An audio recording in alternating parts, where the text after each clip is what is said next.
에스겔 선지자가 주전 6세기에 이스라엘 나라를 위한 파수꾼으로 세워졌다면 오늘 우리들은 주후 21세기의 파수꾼으로 세워진 자들이라는 것이 오늘 말씀의 핵심입니다. 성경이 즐겨 사용하는 표현 가운데 하나로서 이 파수꾼이라고 하는 것은 적군이 접근하여 오는 것을 보면 나팔을 불면서 자기 백성들에게 경고하는 임무를 가진 사람입니다. 만일 어떤 사람이 나팔 소리를 분명히 듣고서도 경고를 무시하여 적군이 이르러 그를 덮치면 그가 당한 것이 자기 탓이라고, 경고를 무시한 탓이라고 본문 4절은 말합니다. 파수꾼의 임무는 적군과 맞서 싸우는 것이 아니라 나팔을 부는 것으로 다 했다, 인정받을 수 있다는 것이 또한 오늘 말씀에 담겨 있습니다.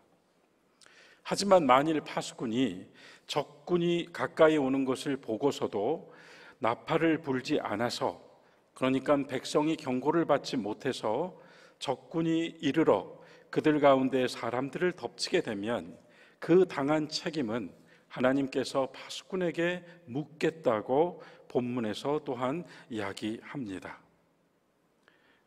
다시 말해서 한 사람이 혹 그럴 만한 이유로 죄값을 받았다고 말할 만한 경우를 당한다 할지라도 경고를 무시하는 경고를 해야 하는 파수꾼의 책임은 면제되지 않는다는 말씀이죠. 오늘 이 말씀을 여러 방면으로 적용해 볼 수 있을 것 같습니다. 우리는 지금 우리가 살고 있는 이 땅, 온 우주 가운데 유일한 터전인 지구가 신음하는 시간을 지나서 죽어가고 있다는 경고를 늘 듣고 있습니다. 어제 뉴스를 보니까 모로코의 그 지역, 지진이 난 아프리카의 모로코의 그 지역은 큰 지진이 나는 지역이 아니라고 합니다. 그런데 밤 11시에 모두가 잠들어 있던 시간에 지진이 일어남으로써 엄청나게 많은 사람들이 희생되었습니다. 남극의 빙하가 계속 녹고 있어서 한반도 면적보다 더 많은 양이 이미 녹아내렸다고 하는 소식이 들려옵니다. 그렇게 되면은 당연히 해수면이 상승하겠죠. 해수면 상승은 돌이킬 수 없는 비가역적 상태로 빠지는 것이다. 전문가들은 이렇게 말합니다. 돌이킬 수 없는 비가역적 상태로 빠지는 것이다. 그러니까 빙하가 녹아서 수면이 올라가는 것은 어떤 힘으로도 막을 수 없다는 거예요. 그런데요, 이 남극 빙하가 녹음으로써 해수면이 상승되었을 때 그 영향을 제일 먼저 가장 많이 받게 되는 지역은 적도로부터 거슬러 올라가는 우리나라를 포함한 동북아시아 지역이 될 것이라고 합니다. 우리나라가 굉장히 큰 피해를 입을 수도 있다, 그런 지역에 포함되어 있다는 말인데요. 여러분, 남극 빙하가 녹는다는 기사나 뉴스를 접하시면서 그것을 우리의 운명과 결부시켜 생각해 보신 적이 있으십니까? 과학자들이나 생태환경운동가들은 이 비가역적, 거스를 수 없는 상황을 직시하여 연구를 계속하고 있죠. 극지연구소라고 하는 곳에 있는 한 연구원의 말이 매우 인상적이었습니다. 우리가 날마다 이 상황을 연구하고 계속 연구를 거듭하고 있는 것은 빙하가 녹는 것을 막기 위해서가 아니라, 그것은 과학이 할 수 없는 일이라는 거예요. 빙하가 녹는 것을 막기 위해서가 아니라 그럼에도 불구하고 인류가 힘을 합친다면 이겨낼 수 있다는 희망을 이야기하기 위해서 연구하고 있습니다. 과학자가 이렇게 말합니다. 희망을 이야기하기 위해서 연구하고 있습니다. 그렇게 우울한 전망이 이어지는 가운데 또 하나 이 가슴 저며지게 되는 그런 소식은 2050년, 불과 27년 남았습니다. 2050년이라면 우리 아이들이 직면할 세상입니다. 2050년 안에 남극과 북극이 해빙되면서 여름철이 나타날 것이라고 하는 과학의 전망이 나옵니다. 두려운 소식이죠. 정치인들이 다루고 있는 환경 이슈들과는 비교할 수 없는 더 위험한 현실이 실은 목전에 있습니다. 그런데 우리 중 과연 얼마나 이 엄중한 사실을 의식하고 관심을 기울여서 내가 할 수 있는 일, 우리가 할 수 있는 일, 국가와 인류 공동체가 해야 할 일을 모색하고 있을까? 이런 질문이 던져지는 겁니다. 더구나 이 땅은 늘 전쟁에 아문이 드리워져 있는 나라이고 핵이 도사리고 있는 비극적 환경에 더하여 비극적 상황이 항상 상존하고 있는 그런 땅인데 말이죠. 예전에 군에서 군가를 부르면서 우리가 오늘도 밤을 지키면 우리의 부모 형제는 편히 잠든다, 이런 노래를 부르면서 막 힘을 다졌던 생각이 납니다. 우리의 아이들에게 첨단 과학의 디지털 시대를 전수해 주면서 정말 모든 것에서 부유해진 대한민국을 물려주는 것 중요합니다. 그러나 그들이 직면하게 될 상황이나 현실을 염두에 두고 오늘부터 우리가 할 수 있는 것이 무엇인지 이야기하고 또 함께 해주는 어른 사회가 절실한 시간이기도 합니다. 성경에서요, 파수꾼의 역할과 책임이 이토록 강조되었던 것은 단지 고대를 배경으로 성경에서 문자로나 읽는 이스라엘 시대의 파수꾼 이야기가 아주 옛날 이야기가 아닐 것입니다. 하나님께서 이미 이 땅이 인류가 겪게 될 운명을 내다보시면서 인간이 어떻게 세상을 파괴하고 창조 질서와 생명 세계를 파괴해 나갈 것인가에 대하여서 내다보시면서 들려주신 경고로 들을 수도 있고요. 그래서 매 시대마다 파수꾼이 필요하다는 하나님의 마음으로도 읽을 수가 있겠다 생각합니다. 누군가는 깨어 있어야 하고 누군가는 눈을 떠 지켜보고 있어야 하며 누군가는 용기를 내서 나팔을 불어주어야 할 시간은 매 시기마다 있었습니다. 교회도 파수꾼이 필요하고 가정도 파수자의 사명과 책무가 분명 있어야 합니다. 모두 같이 잠들어 있다가는 또는 왜 나는 지키고 너는 잠들고 있느냐, 공평하지 않다 말하며 싸우기에는 다 함께 살거나 다 함께 죽거나 양자택일, 세계는 냉혈한 같이 감정을 가지고 있지 않기 때문입니다.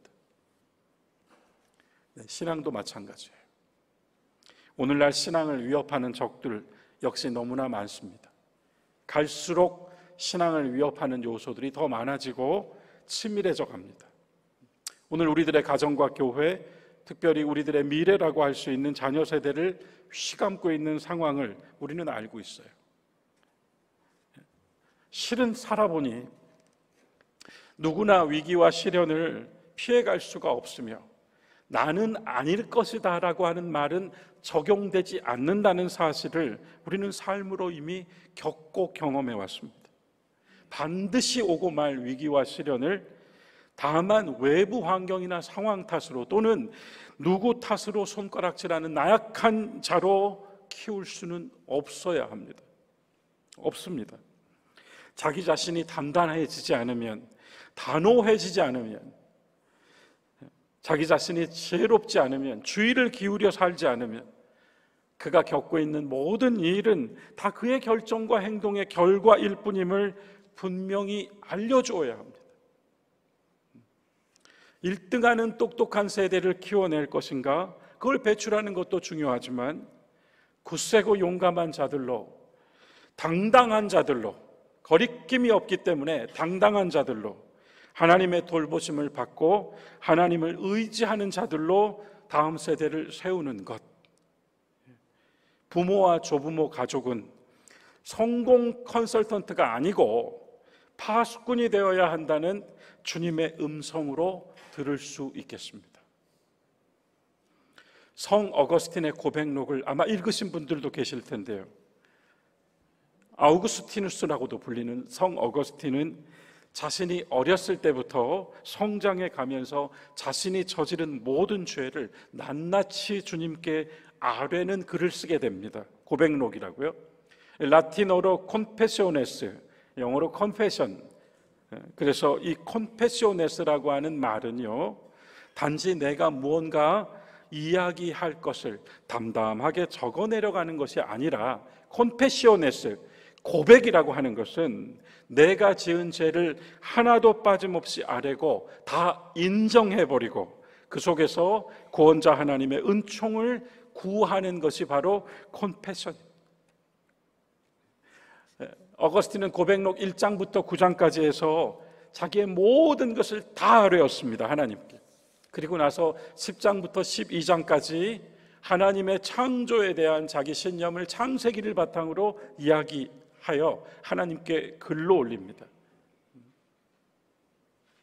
그래서 이 고백록의 가치는요, 인류 문명에서, 인간사에서 사람이 비로소 자기 내면을 주제로 삼아 세상에 내놓은 인류사 최초의 저작으로 이야기되고, 동시에 이 구절구절이 엄중한 것은 이 책의, 이 글의 독자이고 청자가 하나님이라고 하는 사실 때문입니다.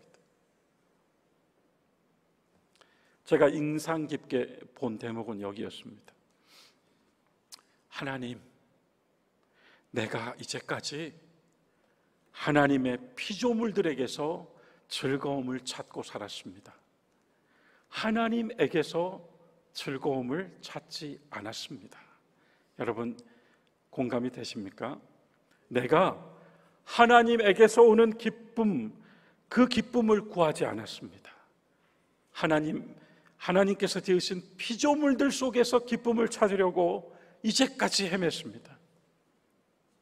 그러니까 확실히 보게 된 것이죠. 그러면서 이렇게 말해요. 이제 내가 하나님에게서 오는 이 기쁨을 얻기 위하여서 모든 것을 기꺼이 버릴 수가 있게 되었습니다. 뒤로 할 수 있게 되었습니다. 피조물들에게서 얻는 기쁨이 아니라 선하신 하나님에게서 얻는 기쁨을 구하고 싶습니다.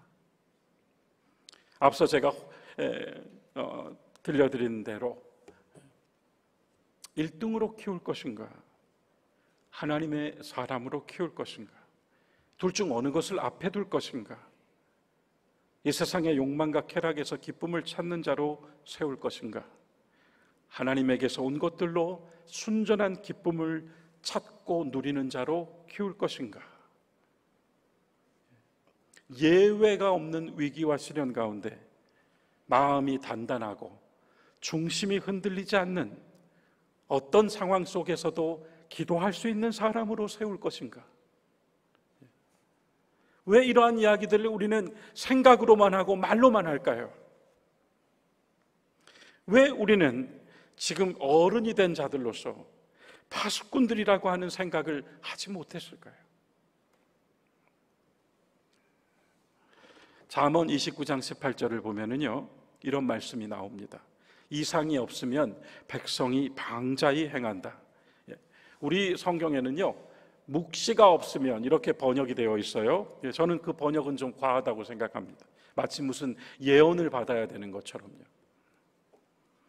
여기서 방자히 행한다에 방자히가 번역된 말이 뭔가 하면 원문에서 야생마예요.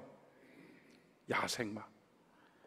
길들여지지 않은 자, 주께서 주시는 말씀이 없으면, 주께서 주신 말씀으로 얻은 이상이 없으면 길들여지지 않은 자처럼 살아간다. 나는 무엇을 위하여서 가고 있는가? 나는 어떤 목표를 위하여 오늘 수고하고 있는가? 나는 어디로 가고 있는가에 대한 이상이 세워져 있지 않으면 길들여지지 않은 야생마처럼 자기 소리를 내고 자기 하고 싶은 것을 하며 가게 된다는 말씀이죠. 교회 역시 하나님께서 말씀으로 보여주시는 이상을 가진 집단입니다. 그래서 다시 한번 물어봐야 되겠어요. 오늘은 그런 주일입니다. 사랑하는 우리 초동의 성도 여러분, 여러분들께서는 우리 초동교회가 현재 가지고 있는, 지켜나가고 있는 이상이 무엇이라고 알고 계십니까? 교회 안에서도 저마다 자기 말을 하고 자기 주장을 관철시키려고 들며 자기가 옳다 하고 자기 원하는 대로 하려 드는 야생마들이 있을 수 있는 것입니다. 하지만 요한계시록 1장에서 보여주듯이 주님은 그분의 몸인 7별, 7금초대 사이를 거닐고 계시는 분, 그러니까 그분의 몸이 설령 부족하고 모자라고 뒤떨어지고 낮아지고 비참한 상황에 빠져 있다 할지라도 여전히 내 몸이기 때문에 그 사이를 거닐고 계시는 분으로 요한계시록이 묘사해요. 주께서 지키고 계시는, 주님께서 인도하시는, 그래서 이 교회라고 하는 것은 문 영혼들이 모여들어서 말씀을 받고 은혜를 나누고 사랑을 실천하는, 교회는 피난처입니다. 여러분들과 저의 피난처입니다. 그러나 교회에 대한 이상이 단지 그 하나로 멈추는 것이 아니라 동시에 위기와 위험과 시험과 공격에 대비하여 앞으로 나아갈 준비를 하는 교회는 요새입니다. 피난처에서는 돌보는 자, 섬기는 자로 족할지 모르지만 요새에는 파수하는 자가 있어야 합니다. 저는 오늘 말씀을 통하여 시작해서 우리 지구 또 우리나라 생각했습니다. 그리고 우리가 지금 파수꾼들을 세워놓고 이 위기에, 이 창조 세계의 위기와 우리 시대의 위기에 경고하는 자들이 외치는 소리를 우리가 정말 귀담아 듣고 있는지, 교회와 가정 역시 파수하는 자의 소리가 있어야만 할 것인데 오늘 우리는 그 파수하는 자의 소리를 내고 있는 것인지, 또한 그 소리를 귀담아 듣고 있는 것인지 다시 한번 생각해 보았습니다. 우리 자녀들과 우리들을 향하여, 가정과 교회를 향하여, 또 이 사회와 나라와 인류를 향하여 외치는 나팔수의 소리가 너무나도 필요합니다.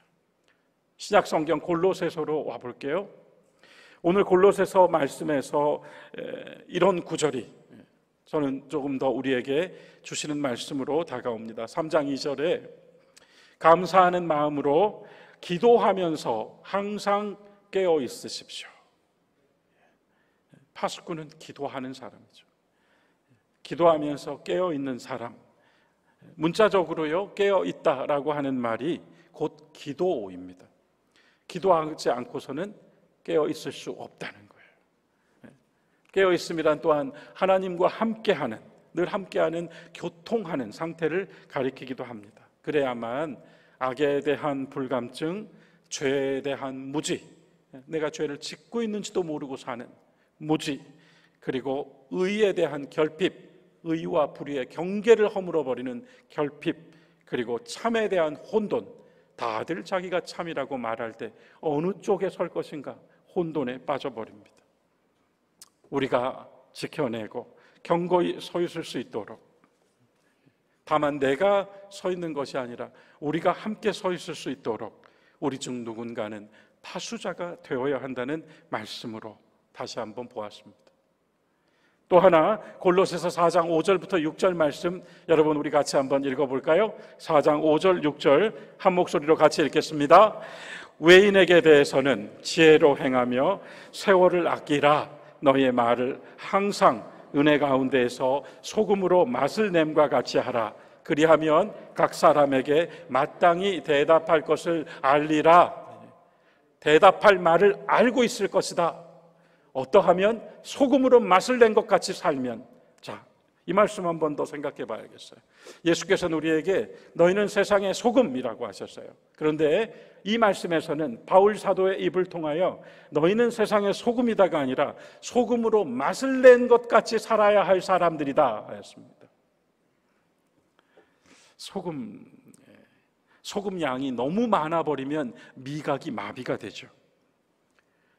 소금은 맛을 내기에 가장 중요한 것이고, 또한 그 맛을 내기에 충분한 양이 들어간다면 적절한 음식이 되겠지만 조금이라도 더 소금이 들어가게 되면, 지나치게 되면 음식을 먹을 수가 없습니다. 그래서 소금으로 맛을 낸 사람이 되라는 것은요, 양념 잘 치며 사는 사람이 되라는 뜻이 아니라 도리어 적절하고 조화롭고 균형 잡히고 질서 있는 사람이 되라는 말씀이죠. 적당해야 된다는 것입니다. 소금으로 맛을 낸 사람. 겉으로 보기에는 소금이 아무리 많이 들어가도 괜찮은 음식처럼 보이지만 실은 지나치거나 모자라면 버려질 수밖에 없습니다. 거룩하게 주님께서 쓰시는 파수꾼, 조화로운 사람, 질서 있는 사람, 균형 잡힌 사람, 그리고 깨어 감사하면서 항상 기도하는 사람, 오늘 이 시대와 교회와 가정과 우리 사이에서 말해줄 수 있는 사람이 되라는 말씀입니다. 그런데 여러분, 하나님께서 우리에게 다만 여러분 파수꾼이 되어야 합니다, 주 21세기에 여러분은 모두 파수꾼입니다, 이렇게만 이야기하시지 않았습니다. 시편 121편 4절 이하를 보니요, 우리가 잘 아는 말씀이 나와요. 시편 121편 4절 이하에는 이스라엘을 지키시는 분은 졸지도 주무시지도 아니하고 여호와께서는 여러분들을 지켜주고 계십니다. 여호와께서는 여러분의 오른쪽에서 그늘이 되어 주십니다. 여호와께서는 여러분이 낮에 해 상하지 않도록, 밤에 달에 해침 당하지 않도록 지키고 계십니다. 여호와께서는 여러분들을 지키셔서 모든 환난을 면하게 해 주십니다. 여호와께서는 여러분의 영혼도 지켜주십니다. 그리고 여호와께서는 여러분의 출입을 지금부터 영원까지 지키실 것입니다. 하나님께서 먼저 우리에게, 우리가 보통 누군가에게 이렇게 하죠. 나는 안 하면서 해, 너 해, 왜 안 해 이거? 하나님께서는 우리에게 몸소 그가 우리를 지키시는 파수자가 되어 계신다고 말씀하시며, 이 땅에서 생명세계와 우리들의 공동체들과 교회와 가정과 우리 자신, 하나님에게서 온 것들을 지켜나가는 파수자로 살아보라고 말씀해 주시고 계시는 겁니다. 로마서 12장 6절부터 9절을 보면 은사에 대한 말씀이 나오는데요, 우리는 보통 은사들로 이야기하지만 성경을 가장 원문에 가깝게 번역하라고 하는 왕의 명령으로 만들어졌다는 킹 제임스 버전의 한글판을 보면 굉장히 독특한 해석이 나오게 됩니다. 우리가 알고 있는 방언, 예언, 성령의 모든 은사들에 대하여 킹 제임스는 이렇게 해석을 해두었네요. 모든 은사가 하나로 모아집니다. 대언하는 것이라면 우리들 믿음의 분량대로 대언하여 섬기고, 사역하는 것이라면 우리가 사역하는 것으로 섬기고, 가르치는 것이라면 가르치는 일로 섬기고, 권면하는 것이면 권면하는 일로 섬기고, 주는 것이면 주는 일로 섬기고, 다스리는 것이면 부지런하게 섬기고, 긍휼을 베풀어주는 것이라면 즐거운 마음으로 섬기십시오. 인자가 온 것은 섬김을 받으러 온 것이 아니라 섬기러 왔기 때문입니다. 그러므로 사랑하는 일에서는 꾸밈이 없게 하시고, 악한 것은 몹시 싫어하시고, 그리고 선한 것에 붙어 사십시오. 이렇게 번역이 되어 있습니다. 모든 은사와 사명의 결과는 섬김이다. 파수자는 질서와 조화로 사는 사람, 깨어 항상 감사함으로 기도하는 사람, 그리고 섬기는 사람입니다. 오늘 장로 선출을 앞에 둔 초동교회의 오늘이죠. 우리의 기쁨과 자랑이 아니라 우리를 파수하여 계시는 주님의 뜻이 하늘처럼 땅에서 이루어지게 하는 복된 날이 되기를 아마 한 주간 기도하셨을 줄 압니다. 아울러 우리들 각자가 오늘 이 시대를 섬기고, 세계를 섬기고, 교회와 가정을 섬기고, 여러 방면으로 은사들로 깨어 기도하며 조화로운 삶과 신앙을 이루어 가시는 하나님의 창조의 백성들이 되시기를 주님의 이름으로 축원합니다.